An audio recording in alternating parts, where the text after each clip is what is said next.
ये आरोप लगा रहे हैं, ये आरोप बेबुनियाद है और बिल्कुल झूठे हैं। आप जो कह रहे हैं ना कि खुलासे करेंगे, अभी तो हमारे लोगों को तोड़ा जा रहा है। अभी ऐसे और भी कई सारे लोग होंगे जिनसे ये इस तरीके की बातें करवाएंगे। अभी इन्होंने मन्नू पाल को तोड़ा है, अभी ऐसे और लोगों पे ये काम कर रहे होंगे कि जो लोग इनके झांसे में आ जाएं, जो लोग इनके बहकावे में आ जाएं, जो लोग इनके बहलाने में आ जाए, उनसे ये काम कराएंगे। हजम नहीं हो रहा है कि रुद्रपुर की सामान्य सीट होने के कारण अनुसूचित समाज की बेटी क्यों बन गई।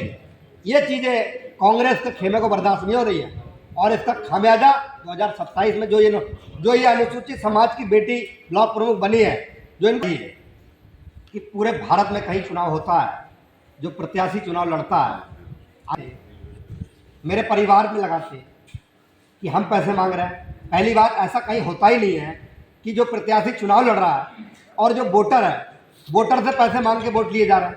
इतिहास में कभी ऐसा हुआ है कि कोई वोटर प्रत्याशी को वोट डालने से पहले सिक्योरिटी के लिए पैसे दे? हमने तो ऐसा कहीं सुना नहीं है। क्योंकि जब मैं क्षेत्र पंचायत का चुनाव लड़ रहा था, अभी मैंने जिला पंचायत का भी चुनाव लड़ा है, मैं किसी भी आपसे ये कह दे कि किडनैप किया गया है, किडनैप किसी को भी किया गया है, रखा जाता है ना भाई वोट डालने से पहले तो रख जी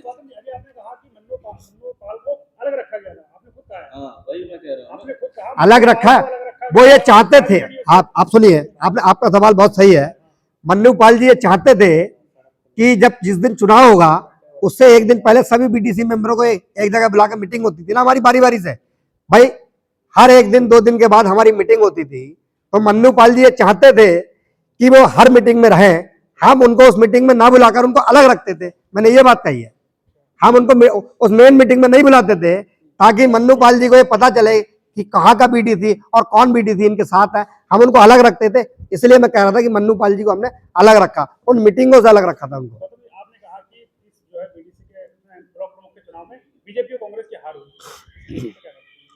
देखिए, इसमें आपका बीजेपी की हार पूछ रहे किसकी? बीजेपी कांग्रेस की दोनों की हार। देखिए, ये हमारा रुद्रपुर जो ब्लॉक है, इसमें ये जो हमारे भाजपा से जो चुनाव लड़े थे वो किसी तरीके से टिकट लाने में सफल हुए। टिकट भारतीय जनता पार्टी से मैंने भी मांगा था, मेरी पत्नी ने भी मांगा था, लेकिन किन्हीं कारणवश हमें टिकट नहीं मिला। उनको टिकट मिल गया, वो टिकट लाने में सफल हुए। लेकिन सम्मानित 40 जो क्षेत्र पंचायत थे उनमें से 25 क्षेत्र पंचायत सदस्य हमारे साथ थे, इसीलिए नंबर का गेम था, नंबर संख्या हमारे साथ थी, इसीलिए हमने निर्दलीय चुनाव लड़ने का निर्णय लिया और वो निर्णय हमारा सफल हुआ, जिससे रीना गौतम रुद्रपुर की ब्लॉक प्रमुख बनी। और हम पहले भी भाजपा के थे, चुनाव के बाद भी भाजपा के हैं और आगे भी भाजपा के रहेंगे। और मन्नू पाल जी ये कह रहे थे कि हम भाजपा के थे, भाजपा के हैं, भाजपा के रहेंगे। उन्हें वो ये कह रहे थे कि मुझे पता चला है कि रीना गौतम निर्दलीय चुनाव लड़ रही है और भाजपा से किसी और का टिकट हुआ है। तो मन्नू पाल जी, मैं आपसे कहना चाहता हूं, जब आपको इतना डर था, जब आपकी पत्नी वोट देने गई थी, आपने वोट तो हमको नहीं दिया, क्योंकि हमारे पास तो जो 25 मेंबर थे जो अपने आप हमारे पास सहयोग कर रहे थे, आप 26 मेंबर थे। हमने मीडिया के माध्यम से पहले भी कहा था कि हमारे पास 26 बीडीसी मेंबर हैं और 40 में 26 हमारे साथ हैं। तो 26 में एक आप ही थे जिन्होंने अंदर जाके अपना वोट, आप जो कह रहे थे कि उनको दिया, ममता जलोत्रा को दिया, 26 में आप ही थे जिन्होंने आप मेरी पत्नी को वोट नहीं दिया, क्योंकि आप कह रहे थे कि भाजपा के थे, भाजपा के हैं और भाजपा के रहेंगे। तो जिसके माध्यम से ये 1 हफ्ते पहले, ये फोटो मैंने आपको दिखाया, फिर से दिखा रहा हूं, ये 1 हफ्ते पहले अभी मीटिंग हुई है। इस मीटिंग में ये भाजपा के कहां से थे? चलो भाजपा के हो गए आप, और आपने कहा भाजपा के थे, भाजपा के हैं और भाजपा के ही रहेंगे। तो ये फोटो कहां से आ गई? ये फोटो कोई बनाई हुई फोटो भी नहीं है, ये फोटो कोई वो भी नहीं है कि जिसको एडिट किया जाए। बाकायदा खुलेआम सुबह 7 बजे सहजरा में मीटिंग होती है।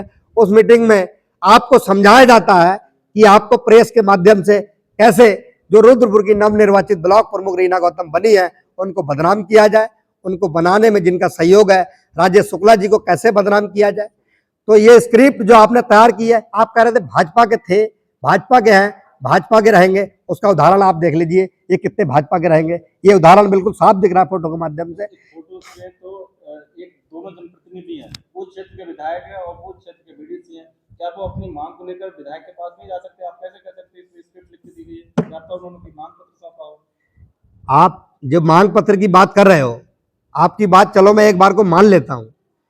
2 महीने पहले से बेहड़ जी वहां एक बार भी नहीं गए। जब से इस रुद्रपुर ब्लॉक का ब्लॉक प्रमुख का चुनाव हुआ है, तब से अभी 1 हफ्ते पहले बेहड़ जी गए हैं, और 1 हफ्ते उनके जाते ही ये तुरंत बयानबाजी आ गई है मैदान में।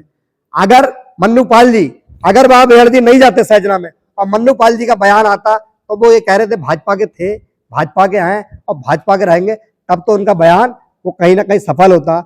और 1 हफ्ते पहले जब बेहड़ जी का दौरा होता है और वो वहां पर बैठ के अपना पहले बंद कमरे में मीटिंग करता है और फिर खुले में ये फोटो ये आती है, तो इससे ये साफ जाहिर होता है कि उनके कहने और करने में बहुत फर्क है। ना वो पहले भाजपा के लिए काम करते थे, ना उन्होंने पहले काम किया है, ना आज काम कराया। क्या इन आरोपों पर आप क्या कहेंगे? देखिए, मन्नू पाल जी बेबुनियाद बोले हैं कि उनको मारा गया है, पीटा गया है। आप ये बताइए, भारत के इतिहास में कोई भी वोटर जब वोट डालने जाता है, 2 बीडीसी को ये भी कह रहे थे वहां 2 बीडीसी और थे, क्या वो बीडीसी इसी की गवाही उन्होंने नाम हालांकि ली है, क्या वो बीडीसी अब आपकी तरफ से गवाही देंगे?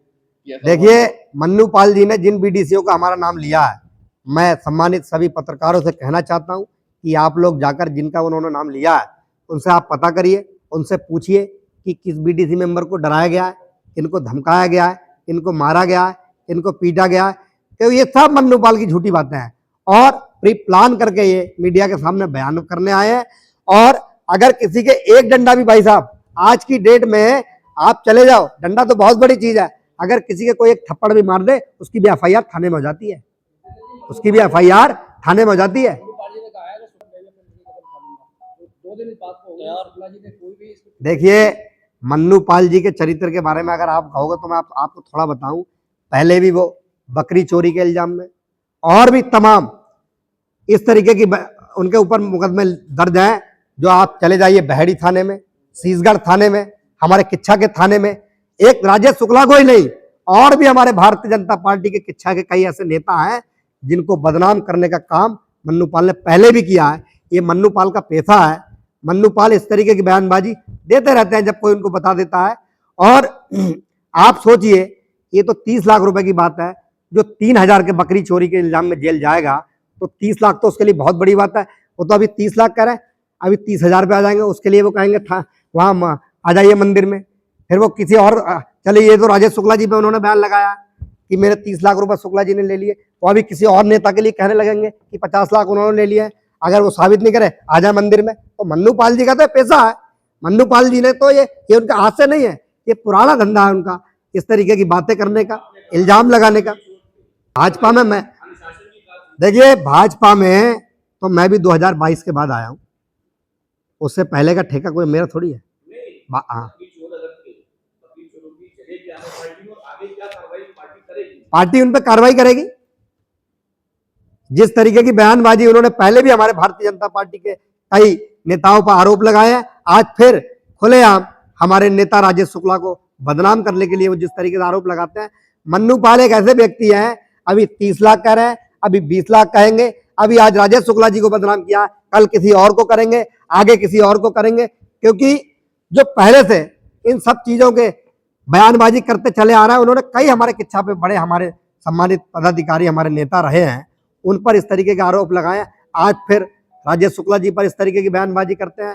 भारत के इतिहास में कभी भी कोई वोटर अपना वोट देने के लिए पैसे दे, ऐसा हमने कभी ना कहीं देखा है ना कहीं सुना है। आप लोगों ने भी कहीं नहीं सुना होगा कोई वोटर अपना वोट डालने के लिए, अपना वोट देने के लिए किसी नेता को सिक्योरिटी के लिए पैसे देता है। ऐसा तो हमने कहीं सुना ही नहीं है, ना कभी देखा, ना आज तक मैंने कभी सुना है।